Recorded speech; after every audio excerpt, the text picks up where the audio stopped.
This week's episode is brought to you by Away. Away makes the perfect luggage. An unbreakable, phone-charging, smooth-rolling, life-warranted piece of perfection. I now have the Away carry-on, and it really is a trip. The exterior is German polycarbonate, very lightweight and unrivaled in strength and impact resistance. The interior features a patent-pending compression system that actually helps you pack the most into a very small space. It's really cool. It has 4 360-degree spinner wheels, guaranteed for a smooth ride. And this I know very well because ever since this piece of luggage showed up, my 1-year-old daughter has adopted it as her pushing toy. She sends it like careening around the hardwood in the living room, and you never hear it until it crashes into something. I mean, we have toys with obnoxiously loud plastic wheels. The Away bag is smooth and silent, and very clearly damage resistant. And I haven't even told you the best part, which is that it has a rechargeable battery pack in it with 2 USB ports that will charge an iPhone 5 times before it needs to be recharged. No more dead battery at the airport. Now, I've got a couple of trips lined up next year, and I really can't tell you how excited I am to start using this bag. With 4 sizes and 9 colors to choose from, Away has a bag for everyone and every occasion. And since luggage should not cost more than your ticket, despite this being like luggage from the future, they're all still under $300. So when you're done with this episode, go to awaytravel.com/revolutions and use the promo code revolutions to get $20 off a suitcase. I mean, if you're thinking about getting a new piece of luggage, seriously, get these bags. They are great.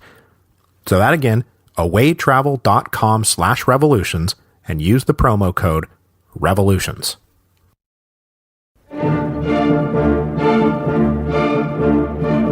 Hello, and welcome to Revolutions. Episode 5.24, The Republic of Bolívar. The surprise victory at Ayacucho ended Spanish rule in South America. On the eve of the abdications of Bayonne way back in 1807, the Spanish controlled millions of square miles of land from Mexico on down to the tip of South America. But after nearly 20 years of revolts, insurrections, and wars, they had lost nearly everything. It was a stunning disintegration of a 300-year-old empire.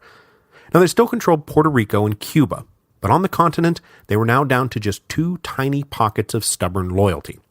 In Upper Peru, the conservative General Olañeta ignored Viceroy Lacerna's order to surrender and defiantly prepared to resist to the bitter end. Joining his defiant resistance was the garrison commander of the fortress of Callao. He too refused an order from Lacerna to surrender and instead prepared to withstand a brutal siege. Neither will succeed, however, and by the end of today's episode, both of those pockets of stubborn loyalty would also be gone.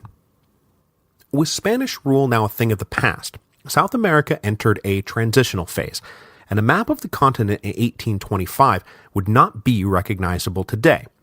Colombia was still a large superstate containing Venezuela, Colombia, Ecuador, and Panama. Down in the Rio de la Plata, chaos continued to reign, and nobody knew how it was going to shake out.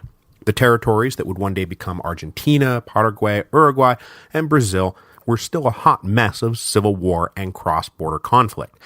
And Peru was Peru, but its border with Colombia to the north and Chile to the south would be a source of future conflict and debate, to say nothing of the looming question of what to do with Upper Peru. Now, given his obsessive need to swim against the tide, to plow the sea, as he so eloquently put it, Simón Bolívar hoped that when the dust of revolution settled that there would be 4 great countries that emerged from the old Spanish possessions, roughly conforming to the boundaries of the old viceroyalties. But as we'll see today, the centrifugal forces of federalism were already fatally undermining Bolívar's dream of large centralist superstates taking root in South America. The leaders of South America did not agree on much, but they all agreed that they did not want to live in giant superstates, especially not superstates ruled by Simón Bolívar. But though the map of South America in 1825 is not the same map that exists today, the transformation of the continent from Spanish colonies to free and independent nations was finally being recognized by the rest of the world, at least the English-speaking world. As we've seen over the course of this series, the attitude of both the United States and Britain towards the Spanish revolutionaries was always guarded and neutral. The British would not risk their alliance with Spain while the Napoleonic Wars was ongoing, and then even after Waterloo, Britain was hesitant to upset the reactionary post-war European balance of power. Now, we're going to talk more about this when we get to the revolutions of 1830, but after the Congress of Vienna, international politics in Europe was broadly directed by the so-called Holy Alliance between Austria, Prussia, and Russia, old-style conservative monarchies opposed to liberalism, democracy, and anything that even hinted at revolution. Britain's early post-war policy was to work in concert with the Holy Alliance, forming what is called the Quadruple Alliance, which then became the Quintuple Alliance in 1818 after they folded in the fully restored Bourbon monarchy of France. Among other things, this concert of conservative powers resolved in the early 1820s to oppose the Carbonari Revolt in Italy, the budding drive for Greek independence from the Ottoman Empire, and of course, the liberal mutiny of the Spanish army in 1820, which we talked about back in episode 5.17. To deal with this last and, for us at this moment, most relevant threat, the Quintuple Alliance met in Verona in October of 1822, and approved a plan that would allow France to invade Spain, nullify the liberal constitution that had been established, and restore full absolute power to King Ferdinand VII. Now, the British were not thrilled by this plan and would not help it in any way, but they also determined it would be fruitless to try to stop it. So in early 1823, just shy of 10 years since they had been kicked out of the country, the French reinvaded Spain, successfully scattered the liberal government, and restored absolute power to King Ferdinand. All of this bringing an end to the period of Spanish history called the Liberal Triennium. It should come as no shock that the king would soon be making noise about the need to restore all of Spain's old dominions in America to their rightful place, their rightful owner. But even Ferdinand's closest allies were skeptical that this was remotely possible. The same French government that had just used its army to restore his absolutist throne was not interested in helping Ferdinand restore the Spanish Empire to its former glory. Instead, the French entered into bilateral talks with the British to work out a shared response to the question of South America. After these talks, British Foreign Secretary George Canning issued the Polignac Memorandum in October of 1823, taking its name from the French ambassador to the court of St. James. The memorandum said that the British and French would not help Spain recover her lost colonies, but neither Britain nor France had their own territorial ambitions in South America, and that they would also not pursue exclusive trading rights in the Western Hemisphere. Economic free trade and political independence would be the order of the day in South America. Meanwhile, on the other side of the Atlantic, the United States watched the end of the Napoleonic Wars and the rise of the Holy Alliance with unease. Since George Washington had first put his stamp on the presidency, the guiding foreign policy of the United States had been avoiding entanglements in European affairs. Now, they had not been successful at this, as the quasi-war with France and the recent humiliations at the hands of the British in the War of 1812 attested. But still, at the tail end of the Virginia dynasty, the general policy of presidents and secretaries of states was still to try to maintain a general neutrality, which left them standoffish towards their South American cousins, who you might think, given the United States' own history and professed ideals, that the government would gladly arm and support. Now, this left the South Americans understandably bitter and disappointed by the alleged beacon on the hill that was the United States of America, even more so because they well knew that the United States was not acting out of high-minded principle so much as prioritizing the acquisition of Florida from the Spanish. Unwilling to upset those negotiations, the U.S. refused to send boatloads of guns to rebels in South America, and even made it a crime for American citizens to do so in a private capacity. But with the old conservative monarchies on the rise and Florida finally secured, President James Monroe and his Secretary of State, John Quincy Adams, worried about the hemisphere reverting to its old order, with European monarchies carving up and dominating the Americas. Now, as I just said, the British shared this concern, and they did not want to lose access to South American markets, so they talked to the United States about issuing a joint statement respecting South American independence and protecting everyone's access to trade. But with the bitter hangover left by the War of 1812 still lingering, President Monroe refused a joint statement and instead plotted an independent course. In March of 1822, Monroe formally recognized Chile, Argentina, Peru, Colombia, and Mexico as independent nations. Then a year and a half later, the president addressed Congress in December of 1823 and declared what has become known to history as the Monroe Doctrine. Though it was mostly written by Secretary of State Adams, the presidents get naming rights on their policies. Monroe said, "The occasion has been judged proper for asserting, as a principle in which the rights and interests of the United States are involved, that the American continents, by the free and independent condition which they have assumed and maintain, are henceforth not to be considered as subjects for future colonization by any European powers." But a major caveat applied to this general principle of keeping Europe out of the Americas. Monroe went on to say, "With the existing colonies or dependencies of any European power, we have not interfered and shall not interfere. But with the governments who have declared their independence and maintained it, and whose independence we have on great consideration and on just principles acknowledged, we could not view any interposition for the purpose of oppressing them or controlling in any other manner their destiny by any European power in any other light than as the manifestation of an unfriendly disposition towards the United States." So if you'll recall from our final episode on Haiti, this formula of the Monroe Doctrine implicitly left out the second nation in the Western Hemisphere to win independence, because the United States still recognized Haiti as a colony of France. The Monroe Doctrine also did not include Puerto Rico or Cuba, which were still recognized as colonies of Spain, nor did it include any other colony of any other nation that had not yet declared independence. But of course, the most important thing to understand about the promulgation of the Monroe Doctrine is that it was utterly toothless and everyone knew it. In 1823, the United States was a minor power with no real navy. And ironically, the only thing that could enforce America's grandiose declaration that Europe stay out of the Americas was the British Navy. But luckily, the British were seriously interested in shielding their own access to South American ports, and did in fact stand opposed to European powers trying to reclaim lost territory, particularly the Spanish.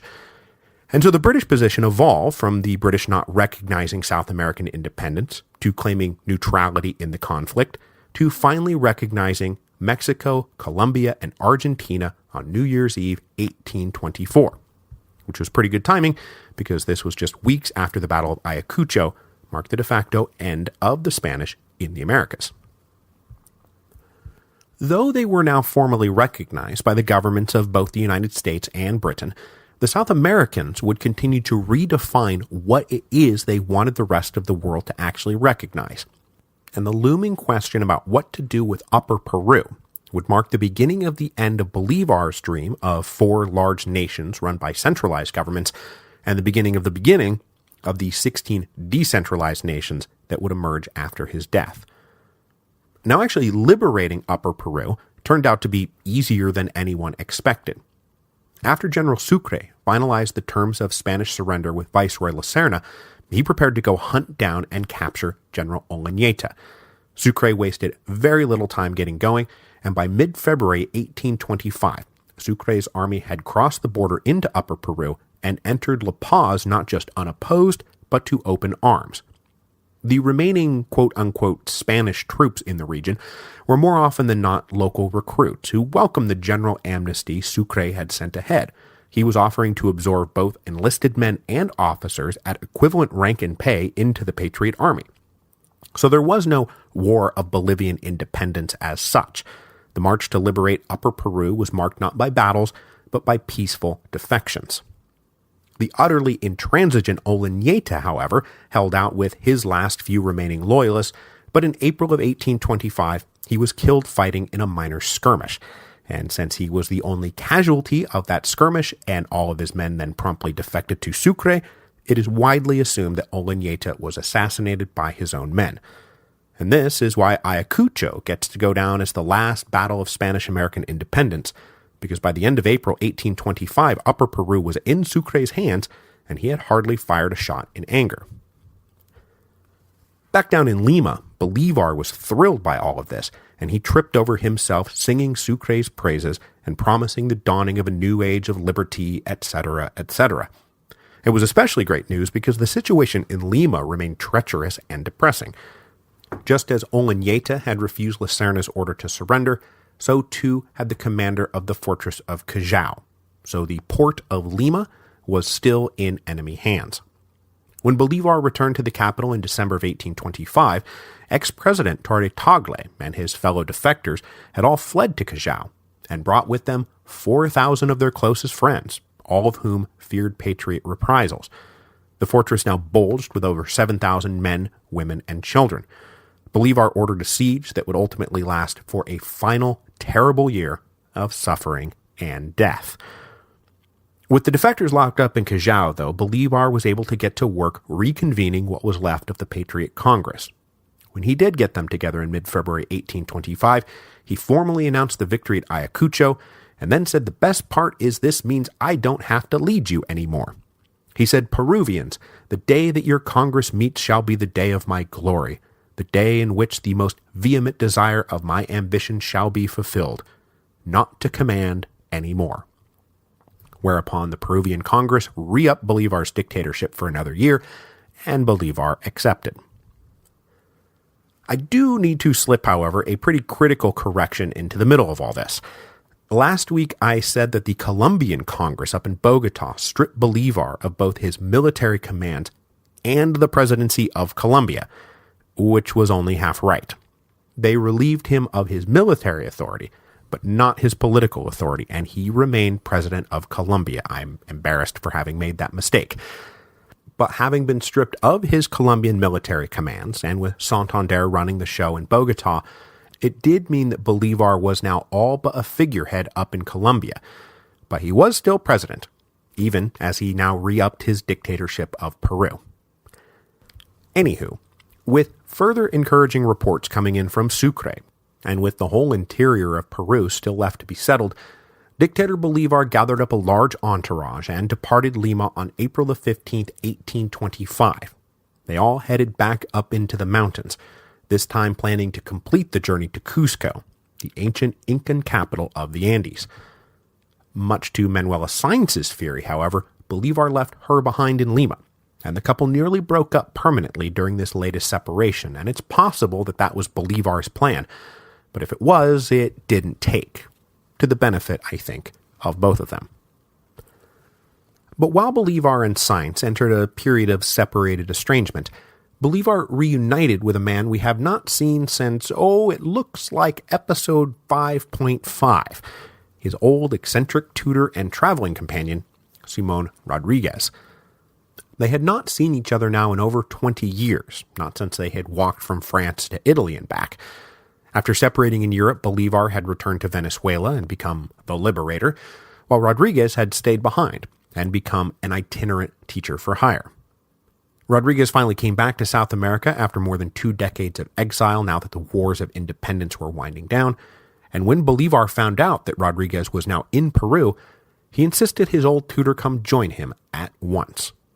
Now everybody else found Rodríguez to be an eccentric crank, which he probably was, but Bolívar still harbored old affections for him, and they still agreed on many of the liberal principles that Bolívar had learned at Rodríguez's side. So as Bolívar's entourage moved up towards Cusco, they had the opportunity to put those principles into practice. And like a liberating wave, every city and town they passed through got a raft of reforms. Bolívar founded schools, abolished slavery, eliminated all the old privileges and restrictions. He redistributed land from the rich to the poor. While on this journey, Bolívar was also now particularly interested in the future of the Amerindians. Now, the Amerindian population in Venezuela was not particularly big, so they had never figured too prominently in his program to date. But here in the interior of Peru, they made up a large majority of the population, and Bolívar thought it both his political and moral duty to free them from the ancient shackles of Spanish oppression. He said, I want to do all that is possible for them. First, for the good of humanity. Second, because they have a right to it. And ultimately, because doing the right thing costs so little and is worth so much. But though he reformed everything in sight, as often as not the whirlwind of reform Bolívar's entourage brought with them dissipated the minute they left town, and the old power structures re-entrenched under newer, more patriotic guises. Finally, Bolívar reached Cusco at the end of June 1825 and was greeted by extravagant celebrations. And during his month there, he instituted even more reforms to liberate the Indians and everything else. But after a month in the capital, Bolívar kept on the move. By now, he had dispatches from Sucre that General Olañeta was dead and Upper Peru was in Patriot hands. So Bolívar continued his liberating tour on the road from Cusco now to La Paz. Finally, on August the 19th, 1825, Bolívar and Sucre reunited on the shores of Lake Titicaca. They embraced for the first time in 10 months. Now, in person, Bolívar continued to shower Sucre with praise and adoration for the magnificent work he had done. Never one to share the spotlight, Bolívar now readily let Sucre enjoy his moment in the sun, and whatever towns they passed through, Bolívar let Sucre enjoy the full measure of gratitude from the people. And it is clear that Bolívar was transitioning now from Sucre being a much-loved protege to a real heir apparent. After his brush with death the year before, it was more imperative than ever that Sucre be prepared to continue Bolívar's work, even if the liberator himself were to die. While they made the final approach to La Paz, Sucre and Bolívar also discussed what was to become of Upper Peru. And when they first met, Bolívar was not 100% thrilled about the direction Sucre had steered things. Under Sucre's auspices, a small congress of about 40 rich criollos had gathered on July the 10th, and on August the 6th, they had declared independence from everyone and everything, renaming newly independent Upper Peru the Republic of Bolívar. They then further elected Bolívar president and requested that he write a constitution for their new nation. Bolívar was, of course, gratified by these honors, but independence for Upper Peru flew in the face of his four great superstates theory. Bolívar did not want small subsidiary territories to become their own independent countries, as it would tend to give everyone else ideas.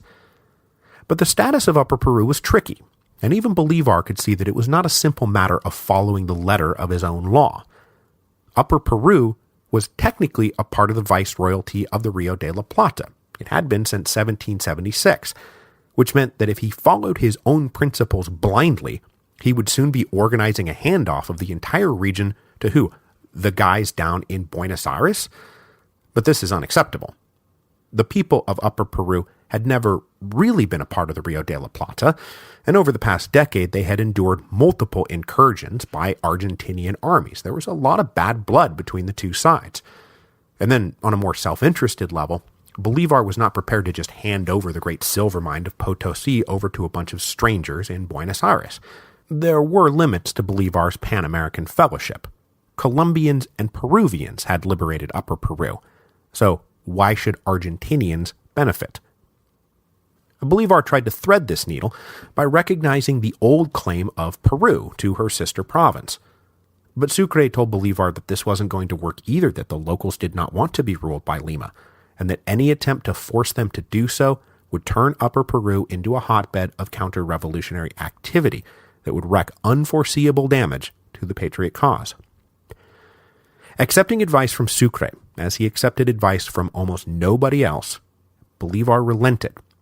Upper Peru would now be the Republic of Bolívar, soon shortened to simply Bolivia.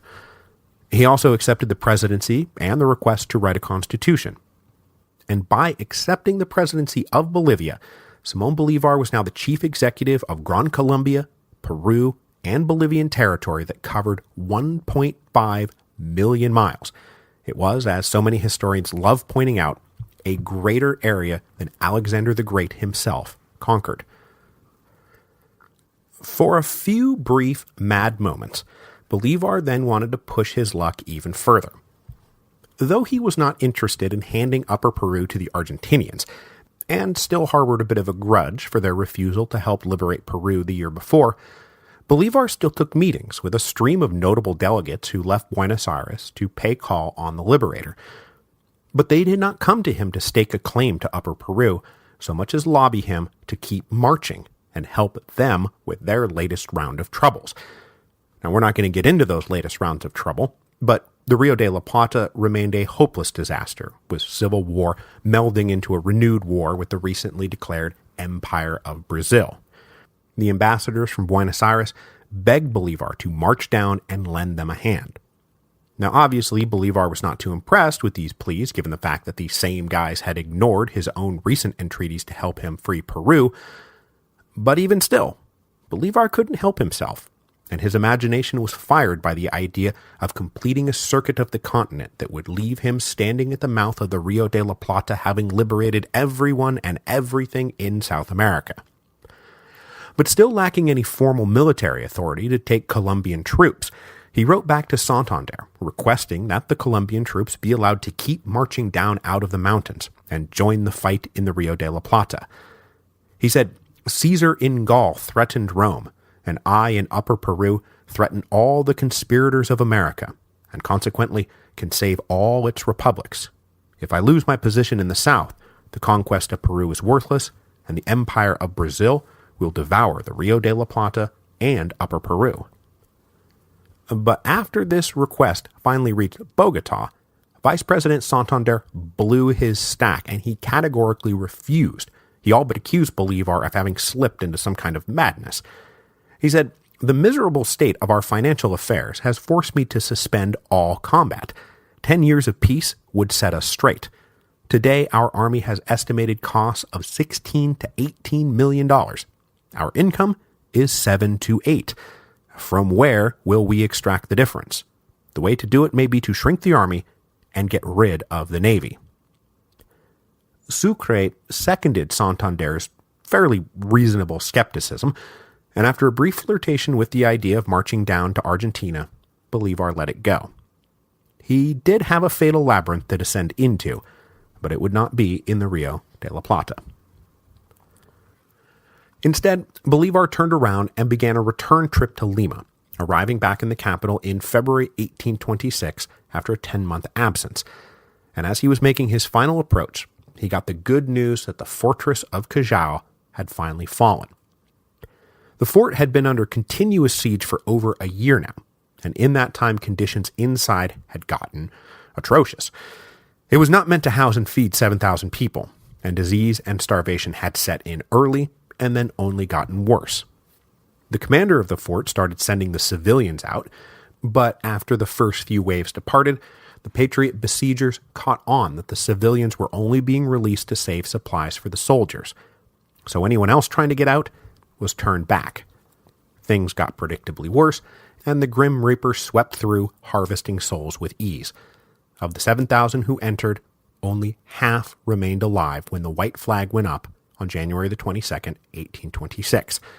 Among the dead was ex-President Torre Tagle, upon whom Bolívar was able to extract no personal vengeance for betraying the cause, but that's okay, because vengeance is God's beat anyway.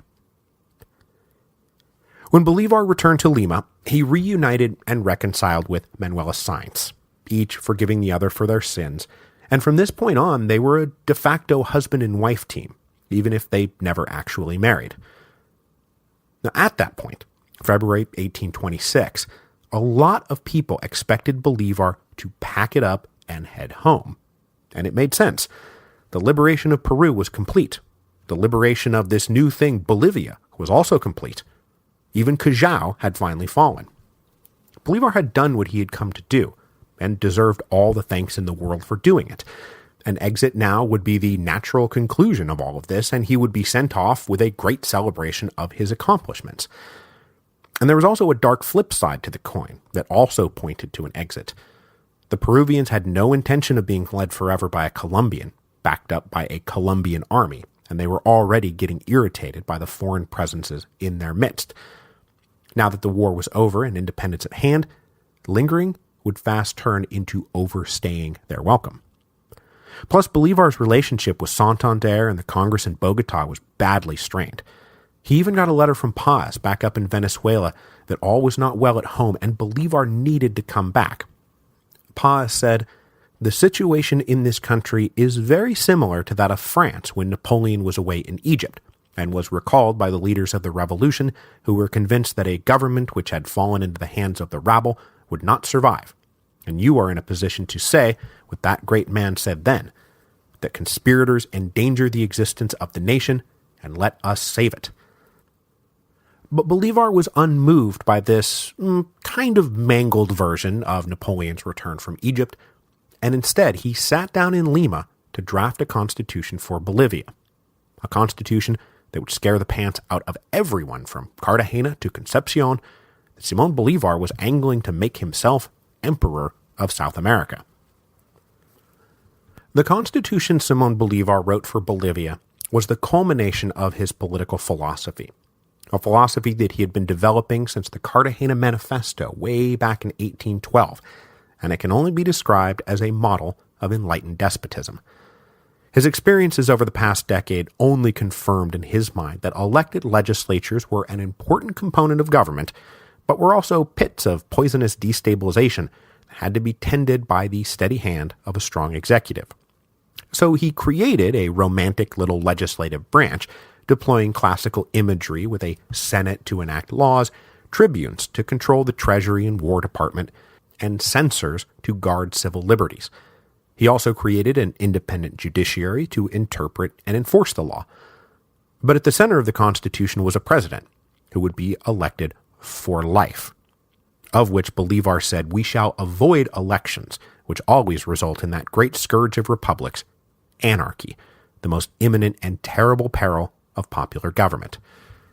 The president would also have the right to name his vice president and successor without interference, and established extensive executive departments that would, in reality, leave the government run by the president. In Bolívar's ideal model, one man had to run the show. But that said, Bolívar really did hate royal absolutism with the heat of a million suns. His constitution was not a model of despotism. It was a model of enlightened despotism. So he wrote in the whole array of liberal political values: freedom of the press, freedom of speech, freedom to work and move around as you pleased, guaranteed equality before the law, due process, jury trials, and of course Bolívar continued to honor his old promise to Alexandre Pétion and wrote in the abolition of slavery. The idea here was that all Bolivians would have the right to live and work and not be abused by a structure that literally bound them under unjust rules and regulations. But being an old-style liberal noble, Bolívar also wrote in a distinction between Bolivians, the inhabitants of Bolivia, and citizens, a higher and smaller order that qualified a man, and yes, of course, only a man, to political rights beyond mere civil rights. This is the old active-passive citizen distinction that's been floating around since the Estates General first convened a generation earlier. Bolívar carried on the belief that while all were owed the guarantee of basic civil rights that even the president could not touch, that only those with property and education would be allowed to actively participate in the government. When he finished writing, the Constitution was sent by special messenger to Sucre in La Paz and presented to the Bolivian Congress. But the Constitution of Bolivia was only part of the story as spring gave way to summer in 1826, because it was really just the first step in Bolívar completing a new grand task. He was already speaking of forming a Federation of the Andes, which would encompass all the territories he had liberated, and maybe even someday snagging Chile to boot. But of more immediate concern was the coming Congress of Panama. Over the past year, as the expulsion of the Spanish became reality, Bolívar opened up a new round of dialogue with his fellow American revolutionaries, this time not asking them to help him liberate Peru, but instead to convene for a great summit where they could all discuss the future of the liberated continent.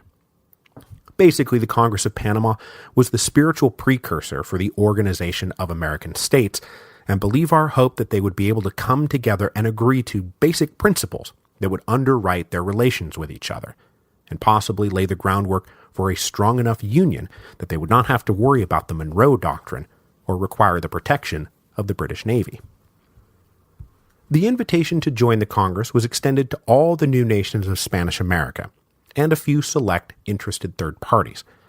Bolívar himself explicitly wanted the British to attend, but not the United States or Brazil, to whom Santander, who was helping him organize all of this, said, I'm going to do it anyway, speaking to the larger rift that was opening up between them.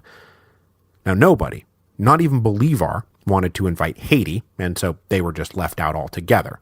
They were French for one thing, and of course for another thing, they were all ex-slaves, which freaked everybody out. But what Bolívar hoped would be a grand moment in the history of the Americas fizzled into nothing. When the Congress convened in June of 1826, only Colombia, Peru, Mexico, and the Confederation of Central American Territories attended. The Rio de la Plata sent no one. Brazil refused the invitation, as did Chile. The United States considered the invitation, but considered it too long to actually get a delegate down there. The British, meanwhile, accepted the invitation and sent some consuls who spent most of their time working out trade deals on the side. The brief sessions of the Congress of Panama produced a lot of talk of guaranteed neutrality between the new nations, the arbitration of disputes, the abolition of slavery, and acceptance of the principles outlined in the Monroe Doctrine. But this talk produced no lasting resolutions, and only the Colombian delegation actually ratified anything. Simón Bolívar and everyone else in South America simply had different ideas of what it meant to be free and independent. Bolívar wanted them all to come together, and everyone else wanted to go their separate ways. But Bolívar pressed on in the face of this disappointment, and was gratified when he got word that the Bolivian Congress had accepted his constitution.